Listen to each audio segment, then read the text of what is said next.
Okay, I'd like to introduce our fourth and last keynote speaker, Thomas J. Webster from Interstellar Therapeutics here in the United States.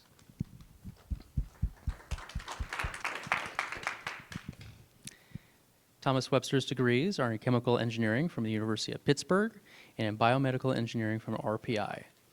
He has served as a professor at Purdue, Brown, and Northeastern, serving as a chemical engineering department chair, Northeastern universities, and has formed over a dozen companies who have numerous FDA-approved medical products, currently improving human health in over 20,000 patients. His technology is also being used in commercial products to improve sustainability and renewable energy.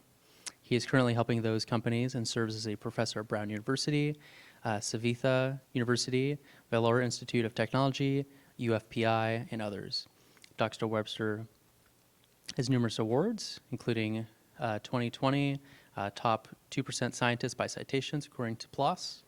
In 2020, a Scopus Highly Cited Research, which is a top 1% material science in mixed fields. In 2021, there was the Claravit Top 0.1% Most Influential Researchers. In 2022, Best Material Scientist by Citations, and is a fellow of over 8 societies. Dr. Webster is a former president of the U.S. Society for Biomaterials and has over 1,350 publications to his credit and over 55,000 citations. He was recently nominated for the Nobel Prize in Chemistry. Thank you. Yeah, the Nobel Prize is an interesting one because you're not supposed to know. But there's a committee that is selected to nominate people, and somebody on that committee asked me for my CV. So I said, well, this is interesting. Why are you asking for my CV? And then he told me. So the Nobel Prize nomination keeps on, if you don't get it, which I sincerely doubt that I will get it, and I have not gotten it the first year I was nominated. It just keeps on rolling into subsequent years. But welcome to New England. For those of you that are not from here, our nice, warm March weather welcomes you. It's a beautiful, warm day outside.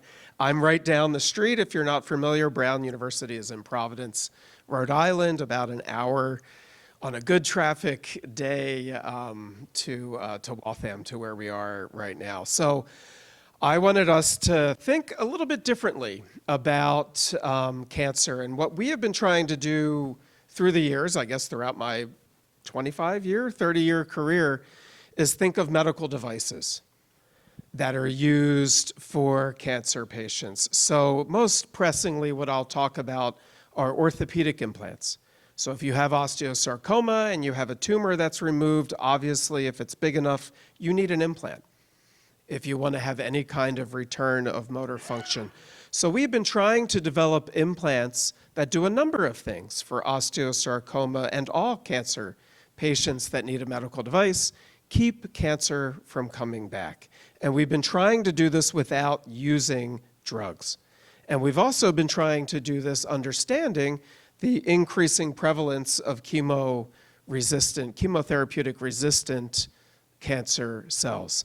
And on top of all of that, we've been trying to develop implants, medical devices for this particular population of patients to fight infection. Since, as we know, many cancer patients, due to their decreased immune system ability, suffer from infection. We want to have one approach that can do all of those things. So as was mentioned very nicely in the introduction, I'm very entrepreneurial. I never come up with names of companies or logos of companies. I'm hopefully scientifically creative, but not marketing creative. I think suffice to say, as an engineer, that sums me up.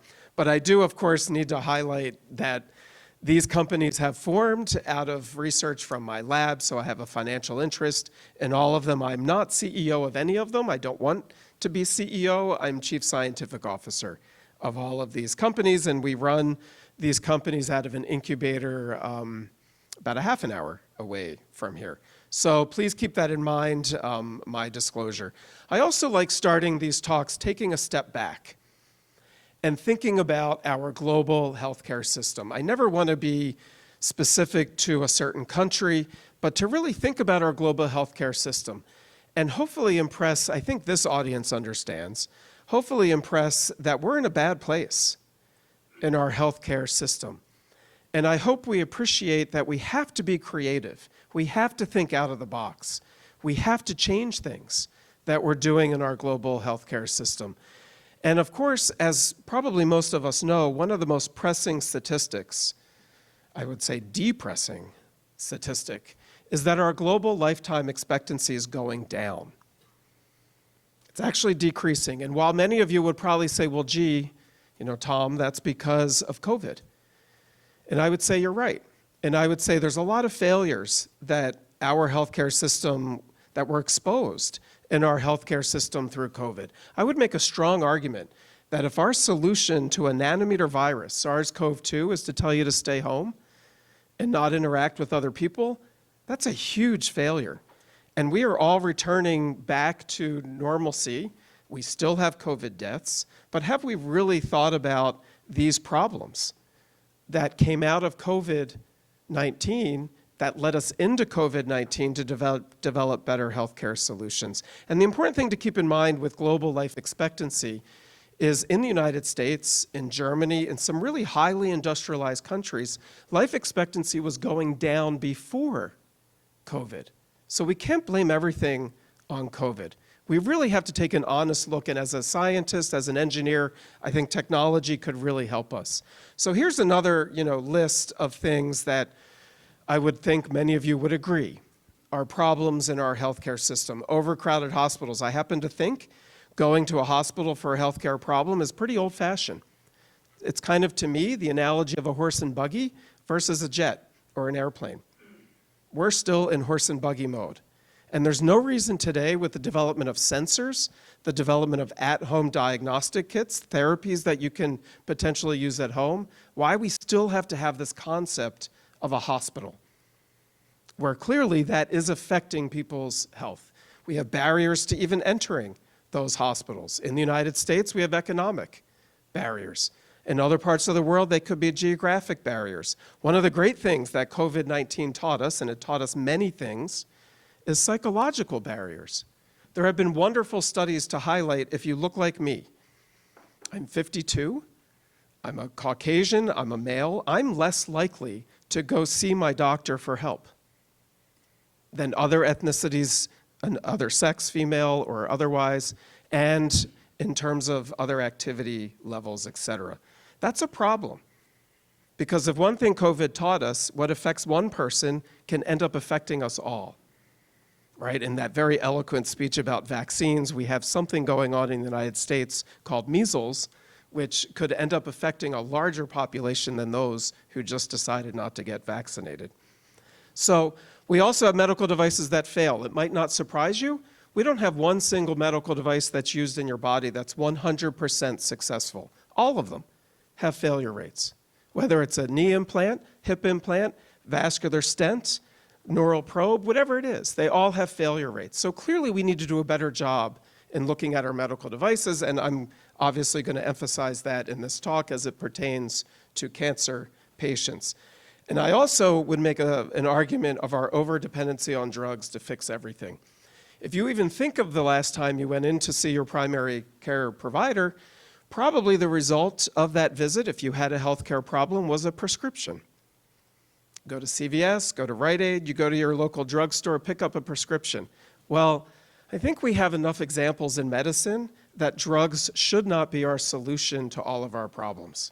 Not only chemotherapeutic resistant cancer cells that I'll talk about, but antibiotic resistant bacteria. In the US, we have a huge opioid epidemic problem where people are getting addicted to painkillers that they were once probably first prescribed as they went into surgery. So this mantra that drugs solves all of our problems, I think we need to take a closer look and come up with alternative non-drug solutions for some of our healthcare issues. I could go on and on about this. We tend to treat every patient the same, yet we know parts of immune systems differ from patient to patient. Our medicine needs to be much more personalized and not, implanting the same hip implant thousands of times over and over again and expecting to see 100% success. We tend to have a very reactionary medicine, and we don't do a good job predicting problems before they become problems. And of course, we have an increasing global population, and there's so much inefficiency built into all of this that is just increasing costs, and we're caught in this cycle of an inefficient global healthcare system. And I need to not be so pessimistic, right? Certainly, our healthcare system to date has helped improve the lives of millions. So please keep that in mind. I'm trying not to disparage everything. But I would think you would agree with me. There's lots of room for innovation, research, and certainly getting what we do out of the lab bench and into patients, something that can be very difficult as an academic professor like myself. So as I mentioned, I want to talk about medical devices that fail. I also not only want to talk about chemotherapeutic resistant cancer cells, which I think this community is pretty familiar with, but I wanted to impress upon you a growing problem that we have with antibiotic-resistant bacteria. And as we know, again, cancer patients have an increased susceptibility to infection, especially when you're talking about inserting a medical device where a tumor was once resected to return function to a patient. So the CDC in the United States has actually predicted that this problem will be a greater problem than cancer. So by 2050, the CDC in the US has predicted that 10 million people will die from antibiotic-resistant bacteria. That overshadows all cancer deaths combined. They've also predicted that by 2050, 1 person every 3 seconds will die from an antibiotic-resistant bacteria. And you can see some of the other really dismal statistics that the CDC has predicted by 2050. So we come into this problem trying to understand how can we fight both infection and cancer return in cancer patients. And I'm happy to report to you, although this is a continual study, so far we have created implants that I will talk about that have been used in cancer patients and have shown no modes of failure. So these are in orthopedics. They're in the spine as well as some other orthopedic locations that I'll talk about. We have been using nanotechnology, and I'll talk a little bit more about that. And about 30,000 have been implanted over the past 5-6 years. In the United States, these medical devices are approved. The average implant failure rate is 5 to 10% for these specific devices that I'll show you. This is not only because of infection, but also return of cancer, where the implant has to be removed. Can also be loosening of these implants in bone. It could be wear debris that's generated. There's a whole bunch of modes of failure that exist for these particular implants, but I'm proud to report that, in about a patient population of 30,000, we've seen no modes of failure in these implants. So what are we talking about? And the great thing in the United States is you can look up whether your implant is failing or not. So here's the MAUD database that's run by the FDA. You can just go to this website, enter in the company, the startup company I formed that is commercializing this is NanoV. I don't know if you can't really see that, that's VIS. So it's spelled Nanovis, but it is NanoV. It's the French vis-a-vis, life to nano, that we came up with that title of the company. But you can log on here and you can see how well that implant is doing. So just like my kids are addicted to social media platforms, I'm addicted to this website to see how well our implants are doing. Almost every day I'm on this website. So here's the 3 different implants. This is titanium-based. These are spinal screws that are used obviously in the spine. But you might have osteoporosis, you might have tumors, osteosarcoma, you might have a car accident.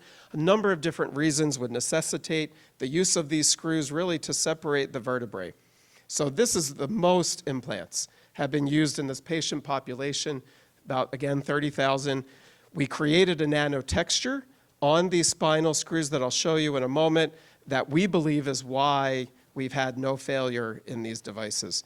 Another type of implant made of a different chemistry, silicon nitride, a larger device that's used in the spine, spinal fusion device. We have another process, a separate process, to create nanotextured features on these silicon nitride implants. And the third example is really in feet. We started looking at diabetic patients. As you know, diabetic patients have a high rate of neuropathy, so they're more likely to break fingers or break feet, toes, because of that loss of feeling pain. Diabetics also, as you know, have a weakened immune system and are more likely to get an infected implant. So we used these types of devices. We coated them with calcium phosphate, a third chemistry, a third method of making that chemistry nanotextured. But in all cases, we are seeing the same thing, whether it's titanium, silicon nitride, or calcium phosphate, whether they're used in cancer patients or in other modes that require implants, whether they're used in diabetics or perceived healthy patients, we're seeing the same type of result, and that is 0 cases of failure. So we're incredibly excited about this. Over the summer, we partnered with Medtronic, who I'm sure you're all familiar with, a major medical device company who's taking these surfaces, and this is the picture of what one of these screws look like. It has a nano texture. We often call these nanotubes. Some people call them nanopores. They're about 80 nanometers wide. And as you can see, there's a distribution of pore sizes that we implement on these surfaces. They're taking this surface and putting it on their own device and selling their own devices for not only cancer patients, but non-cancer patients who require medical devices. So we're about to get a lot more data in addition to that 30,000 plus patients on how well these materials are doing. So why? As an academic, I'm very interested to know, why do bacteria, why do cancer cells not like these surfaces? Why do antibiotic-resistant bacteria not like these surfaces? Why do chemotherapeutic-resistant cancer cells not like these surfaces? But at the same time, healthy bone cells like these surfaces. So what is so unique about creating a nanotextured surface that can keep cancer from coming back, that can keep an infection from setting in? And to us, it all has to do with protein adsorption. So before a cell attaches to your implant, proteins will adsorb. And actually, before proteins adsorb, water will adsorb to your implant. If you can control those early events, you can keep bacteria from attaching. You can keep a cancer cell from growing on that surface. You can promote bone cells to attach. You can keep macrophages or monocytes or inflammatory cells from attaching and growing on that surface. All if you control protein adsorption, right? So proteins get there really first.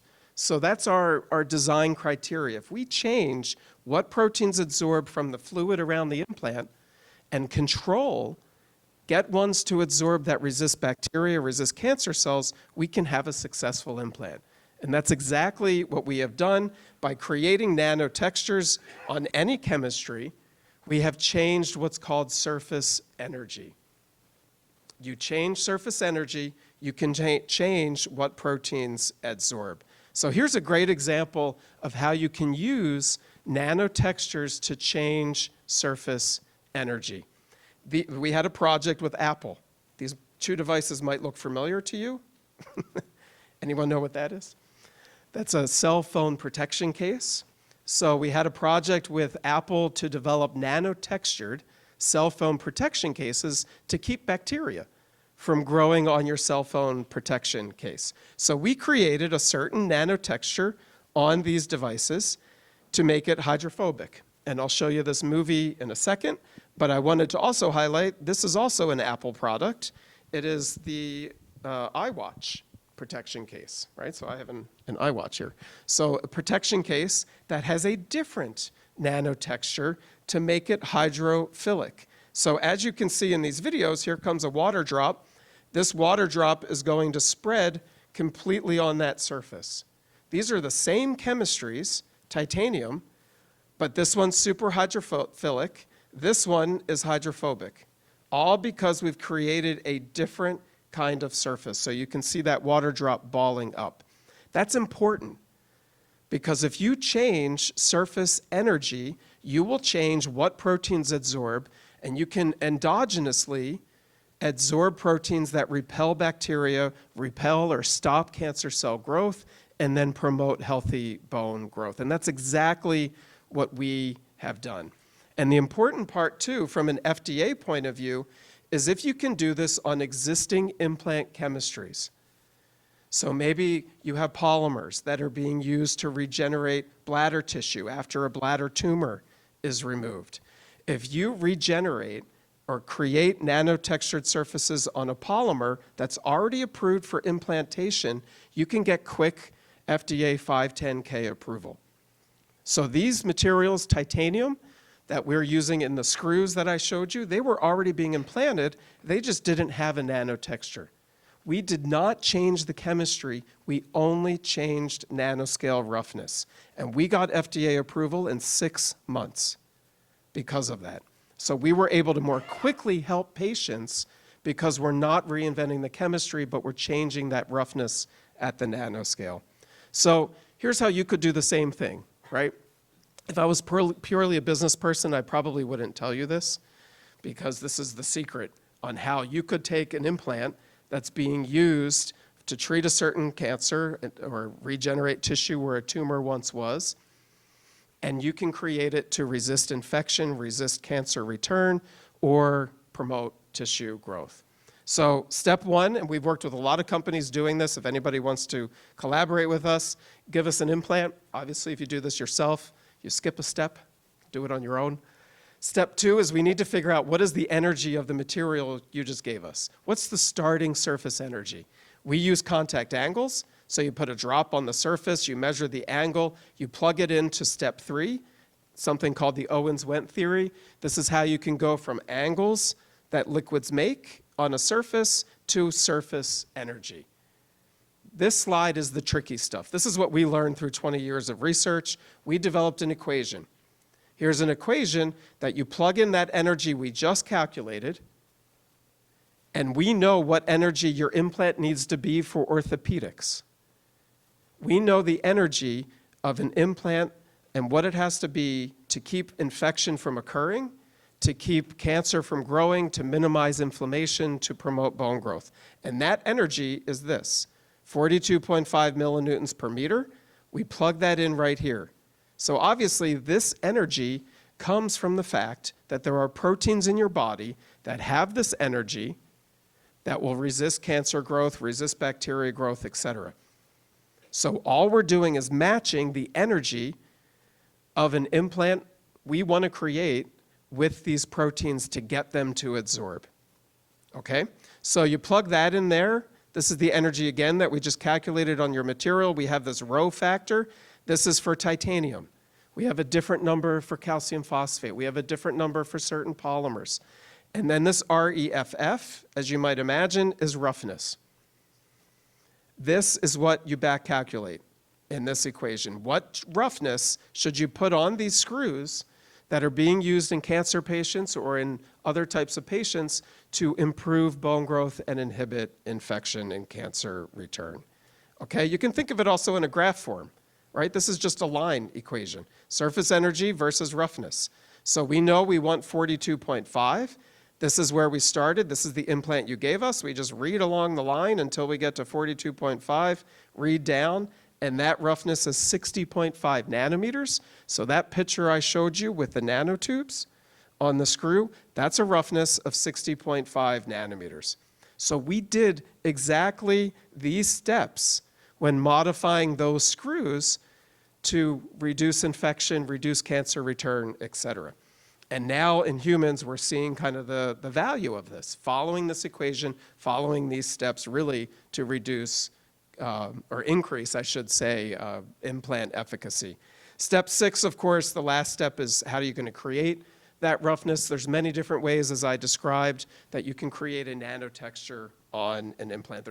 We wrote a review paper, over 50 different ways to create a nanotexture.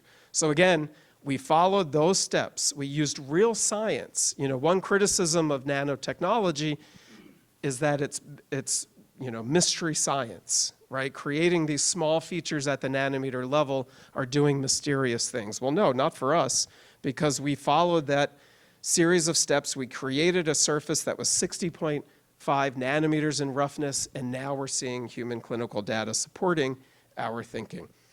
When we do this, if you're interested in working with us, we call that nano-optimized. So we can nano-optimize not only implants to be more successful, but we can optimize nanoparticles, liposomes, micelles, things that are used to deliver anti-cancer agents. Just like an implant has nano features, so can particles to enhance absorption of proteins, to make them more active, make them more selective to attaching to the cell we want them to. So I'm done.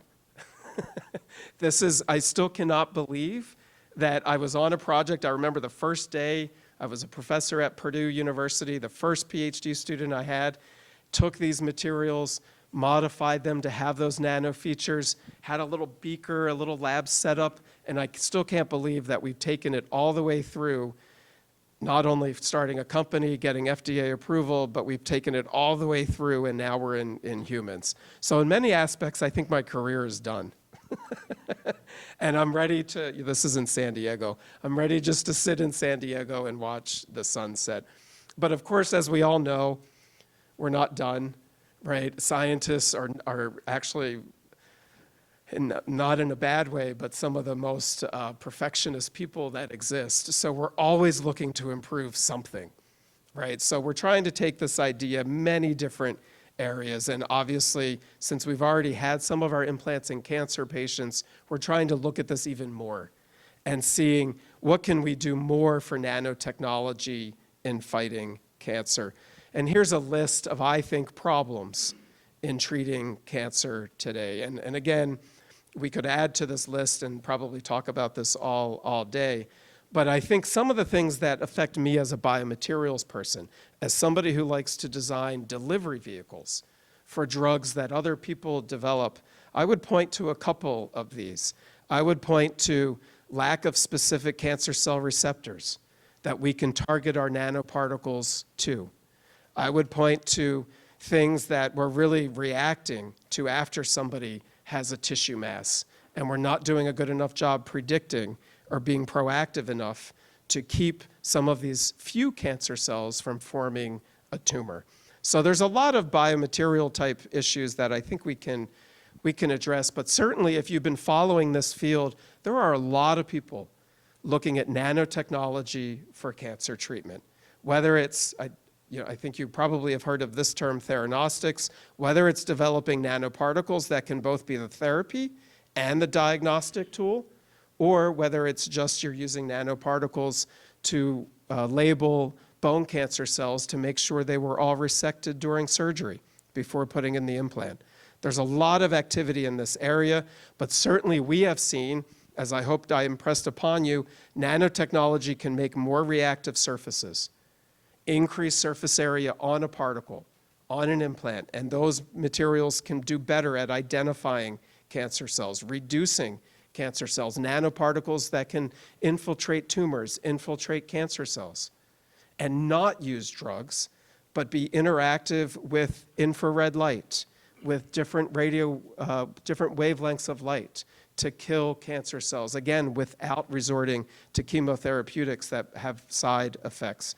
And certainly we've seen more reactive surfaces can promote healthy tissue growth in the place where cancerous tumors once were, and simultaneously limiting infection and reducing inflammation, as we're seeing in some of our human studies.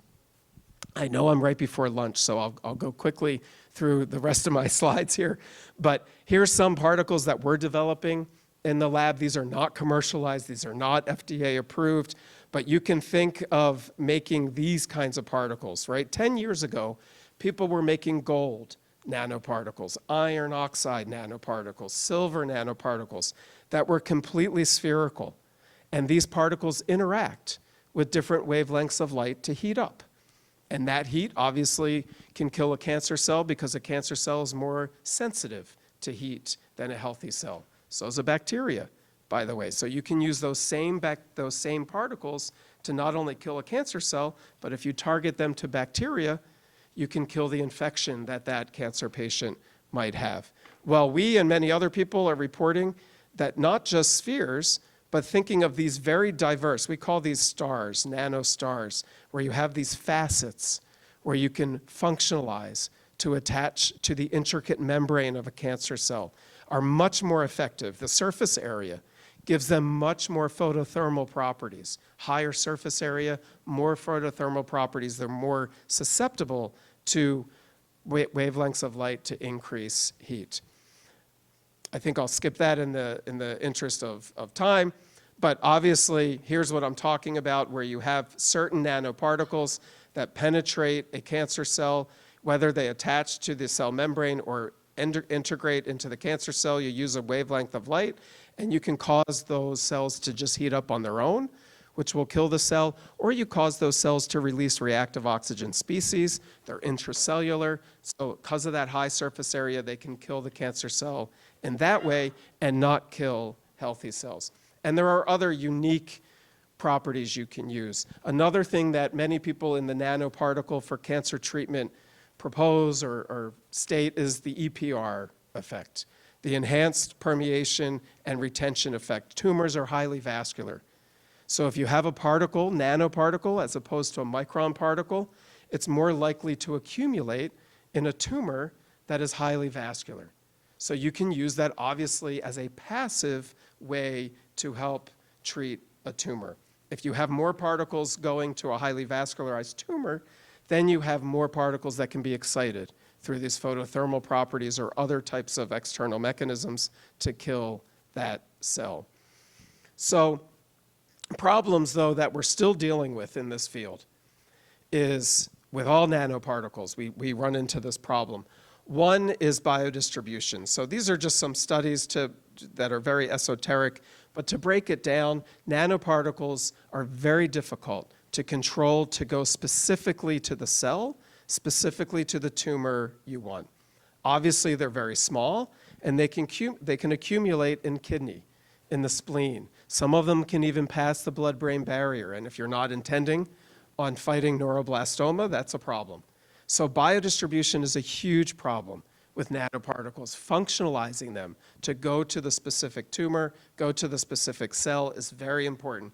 And this is, again, just some raw data showing for a particular type of nanoparticle, bismuth, that they lack specificity. So we need, from the biology community, better entities, better antibodies, better antigens, better chemistries that we can put on these nanoparticles to exclusively have them go to a cancer cell rather than a healthy cell. And if we don't, we're no better than a chemotherapeutic agent that's killing both healthy and cancer cells.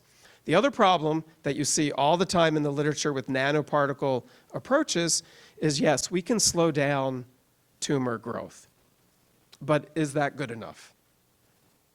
Shouldn't we be stopping tumor growth and even reducing tumor growth? So clearly we need better nanoparticles that not only slow cancer cell response, but kill cancer cells and begin to reduce that tumor and replace it, right? Your body doesn't like open gaps. So we need to replace that tumor with healthy tissue, whatever that tissue is where the tumor started to grow. So we need much more effective nanoparticles to really improve tumor treatment rather than just slowing it down.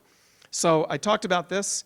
Some other things that are interesting, magnetic properties of nanoparticles.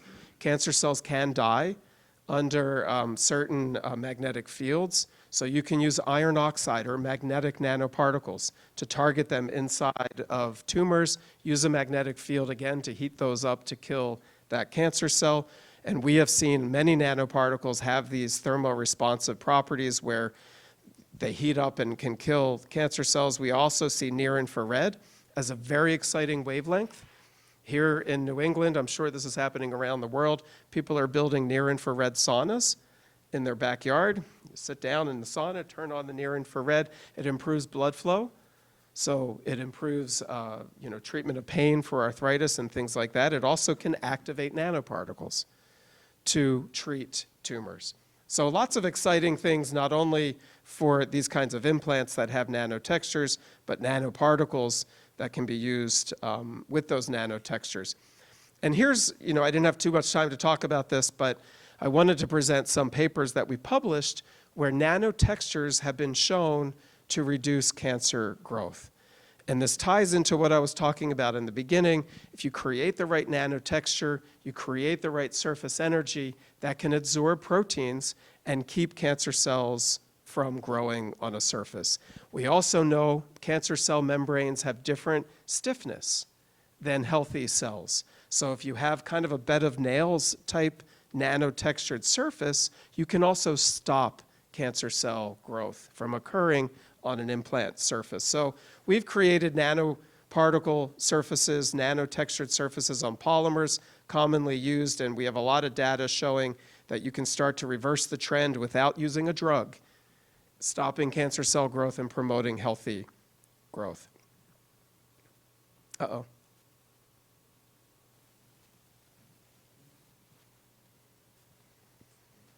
I don't know if someone can advance my slides.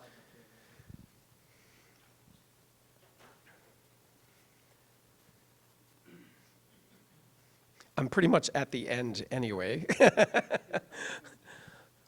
But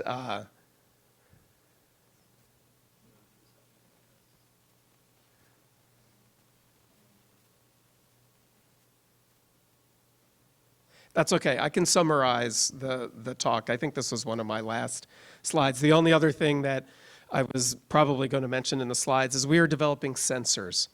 So to get out of this idea of a hospital, old-fashioned hospital system, we are developing sensors, growing them off of implants. And those sensors can actually identify cancer cells. And again, we know from our studies, from other people's studies, due to the differences between a cancer cell and a healthy cell, that you can identify them electrically. You can actually measure the electrical potential. They're called cyclic photomograms. This gives you information whether it's a bone cancer cell, for example, or a healthy cancer cell. So we now have sensors that are on implants that in real time you can take your phone, put it next to the implant, and it can tell you if cancer is returning once you removed a bone tumor and inserted an implant. So I hope in this very brief presentation I gave you an idea of how we are using nanotextures. They're in humans. That's okay, we can, yeah, there we go. So we'll just, this is a different chemistry, selenium. We're very big proponents. Selenium is an anti-cancer natural material. So you eat selenium in your diet. We've been using it to kill cancer cells, and we have animal data to show that selenium nanoparticles can actually kill cancer cells. This is the implantable sensor I was talking about. We're growing it off of hip implants, and we've seen that these sensors can electrically identify if cancer cells are present. They can identify also if bacteria are present or bone is growing. This is animal data showing that these sensors can basically kill a tumor and kill an infection in real time. So you can have a sensor that you stimulate if you sense that bone cancer cells are coming back, or you sense that infection is setting in real time you can kill those cells in order to enhance implant efficacy.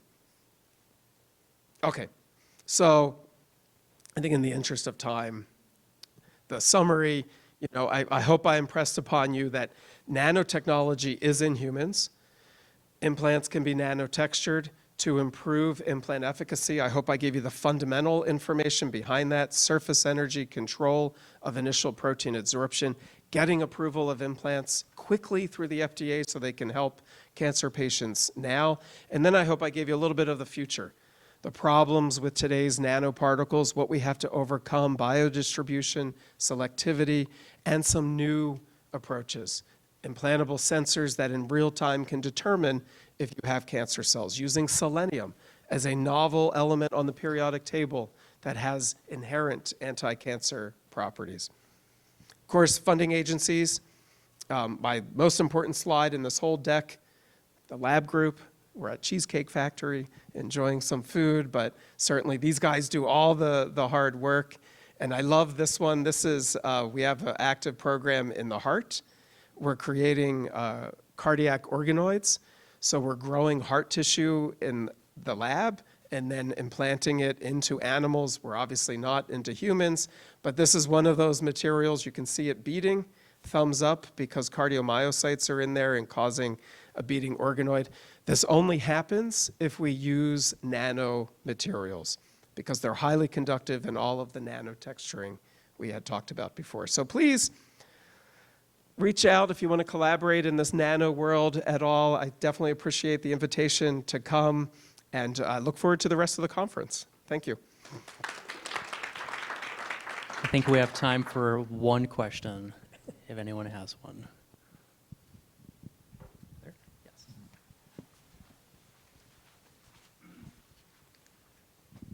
Curious, how accessible is this technology?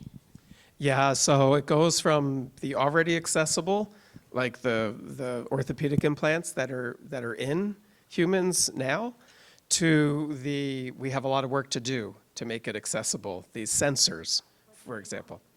Economically, yes, so the nanotexturing part is very economical. You know, those processes we've been using to nanotexture spinal screws, spinal devices, and other orthopedic screws, we cost estimated that increases the cost of an implant by about $100, which if you know the cost of these implants in the first place, that's very low of an increase of cost. The sensors, we have some work to do. You know, these sensors, as you can imagine, not only are we developing electrical components, we have a polymer layer that can release nanoparticles on demand. We are also incorporating a chip into these sensors so that that patient's health records can be stored on their implant. So no matter where they go, you can go into a hospital, your health records are scanned, and somebody knows, do you have a history of cancer? Do you have a history of getting COVID, which would impact your treatment? Those right now are cost prohibitive, so we have to think of ways to reduce the cost of those devices. Yeah, you bet. Okay, with that, I'd like to invite David to provide Thomas with the memento with a photo op. Is that what this is?